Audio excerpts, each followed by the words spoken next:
88, voltamos ao vivo para te contar que a história de uma mulher também é a história da nossa cultura. Estou falando do teatro, da TV, do cinema. Sabe quem é essa mulher? Fernanda Montenegro, que acaba de lançar o livro Itinerário Fotobiográfico. São 500 páginas que contam muitas passagens da vida da atriz. Agora, melhor do que só mostrar o livro é saber detalhes de tudo isso. Então, nós trouxemos a própria Fernanda Montenegro aqui no estúdio. Fernanda, boa tarde. Seja bem-vinda. Obrigada, querida. Você está iluminando ainda mais aqui nosso estúdio? Meu Deus. Todo mundo, quando soube, gente, que a Fernanda viria, olha, é aquela emoção porque a sua presença, a sua história, ela é muito inspiradora, né? Então, Fernanda, o que está aqui, neste livro? Como é que foi a curadoria de todo esse material?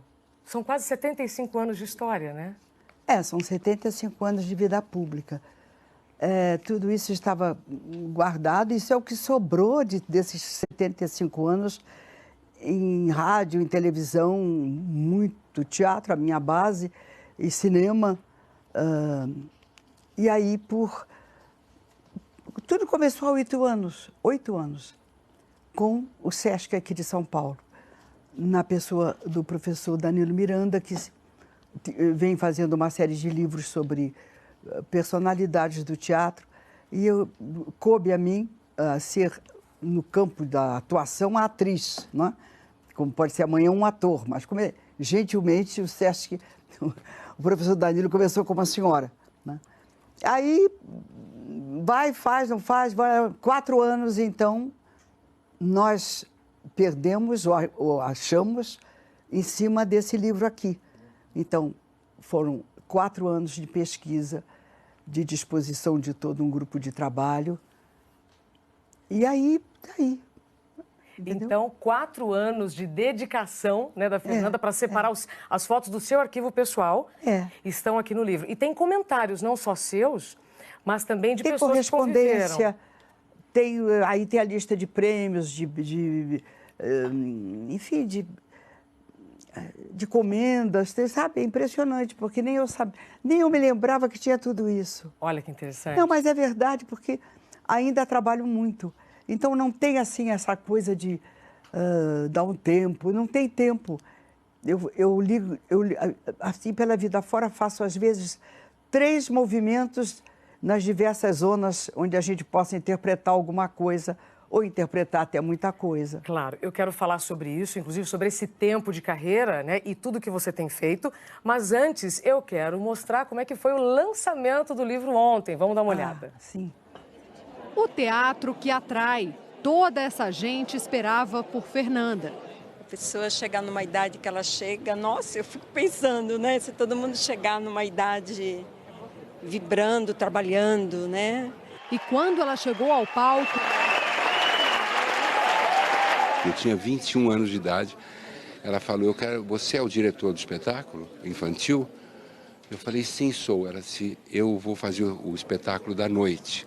Eu quero conversar com você, aqui é a planta do meu cenário, porque eu quero dividir o palco com você, para que você não me atrapalhe e eu também não te atrapalhe. Eu falei, mas o espetáculo principal é o seu, o meu é o infantil. Ela falou, meu amor, o palco é do artista, não é de um espetáculo só.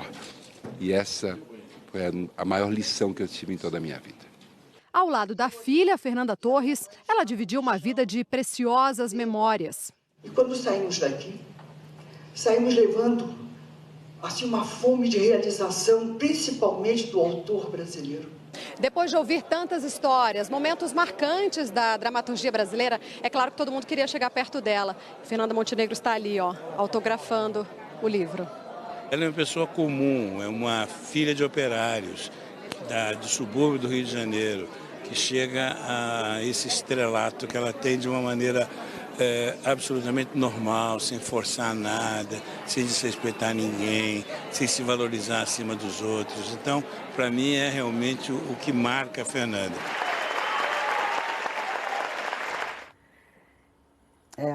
É a sua história. A gente não sabe por que a vida te dá tantos anos. com disposição, né? Com memória, ainda articulando, ainda ando. Eu digo sempre, ainda ando, ainda falo, sabe? É um somatório que você não sabe por que te cabe isso na vida e aos outros talvez não. Agora, Fernanda, conforme nós ouvimos, né, os seus fãs ali no lançamento, aquela fã, ela disse, ela chega ainda a emocionar com tanta vivacidade. Como que você mantém o entusiasmo para trabalhar tanto aos 88 anos de idade?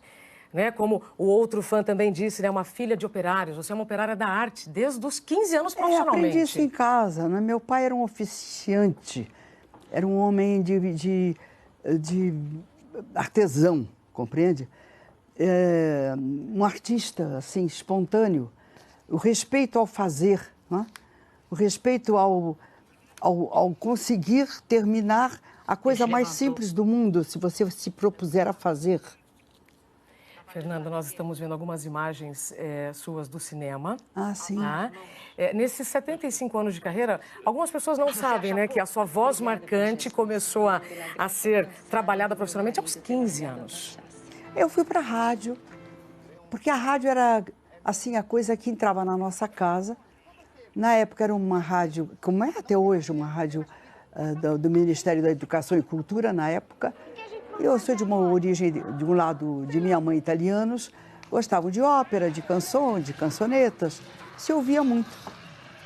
E eu, com 15 anos, eu vi que tinha lá uma chamada para a organização de uma juventude de radialistas preparados culturalmente, porque a cada momento você acha que a ciência e tecnologia não vai tocar adiante, né? Não vai para frente. E nós estamos falando disso na década de 40, né? Nós estamos na década de 40, exato. Então, o rádio era uma coisa que iria ficar. Então, eu tinha que preparar os que viriam, não é? Essa história você conta aqui? Eu conto aqui. Eu conto aqui em fotos. Isso. Só em fotos. Tem algum arrazoado, mas mais do que tirado neste momento, foi aproveitado de grandes, assim, de um grande material que possa ter existido de entrevistas pela vida fora. E tem também, gente, cartas, né, recados de pessoas muito especiais que conviveram contigo. E nós preparamos, Fernanda, um trechinho. Porque aqui tem mensagens, gente, dos filhos da Fernanda, dos amigos, então... Muitas gerações. Vamos ouvir, vamos ouvir. Minha mãe nasceu no subúrbio do Rio. Não era o ideal de beleza da sua época. Nunca teve dinheiro para fazer cursos na Europa. Ou seja, tinha motivos de sobra para ter sentimento de inferioridade e, portanto, de deslumbre diante do resto da humanidade. É curioso alguém que nunca foi de esquerda ou de direita, que recusou um cargo político, que fez comédia de costume quando a regra eram textos políticos, ou seja, que nunca esteve na moda. É curioso que justamente este ser que abdicou das grandes causas tenha se transformado numa espécie de exemplo de cidadã. A Fernanda Conde de Montenegro foi inventada por uma brasileira magra e olhuda, filha de operários de um subúrbio carioca, chamada Arlete Pinheiro da Silva, que se engajou em ser livre. É aí que jaz o mistério. Aí que jaz o mistério da Arlete Pinheiro Esteves da Silva, que nasceu no Rio de Janeiro. No Rio de Janeiro, em 29. E ao me casar, ainda era no tempo que a gente tinha que levar o nome do marido, né? E então eu passei a ser Arlete Pinheiro Monteiro Torres. Né? Ou seja, Fernanda Montenegro, para quem não lembrava, nasceu Arlete Pinheiro. Exato, já eram muitas personagens. Totalmente. Fernanda, agora, além desta belíssima carta que nós vimos, nós também temos uma outra carta de uma parceria que fez muito sucesso durante esse tempo. Vamos ver. Minha querida Fernanda, esta carta é para dizer o quanto gosto de você, o quanto admiro o teu talento. Muito obrigado pelas fotos. Recebê-las agora de você, com uma cartinha tão adorável, o que quase não tem acontecido em minha vida atualmente. Felizmente, terminei minha carreira em glória. Quando fui para o hospital com um infarto, após um ano do Avarento em cartaz, Meu infarto foi o meu fim como ator. Estou de cadeira de rodas. Com elas vou aos teatros, cinemas e restaurantes sem degraus.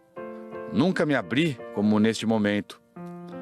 Talvez por isso o controlado Paulo Autran está chorando como uma criança.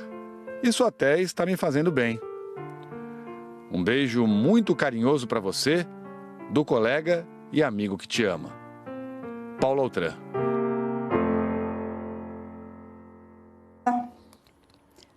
Te emociona? Me comove muito.